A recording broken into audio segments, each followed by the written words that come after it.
என்பார், தண்டாயுதபாணி என்பார், கலியுகவரதன் என்பார், வெற்றி வடிவேலன் என்பார், வீரவடி வேலன் என்பார்,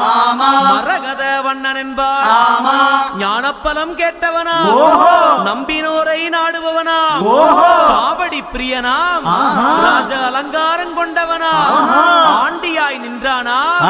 ஆனால் செல்வத்தை எல்லாம் கொடுப்பானா, அப்படிப்பட்ட முருகனவன் ரொம்ப ரொம்ப சின்னவனா சுவாமி. சின்ன சின்ன முருகைய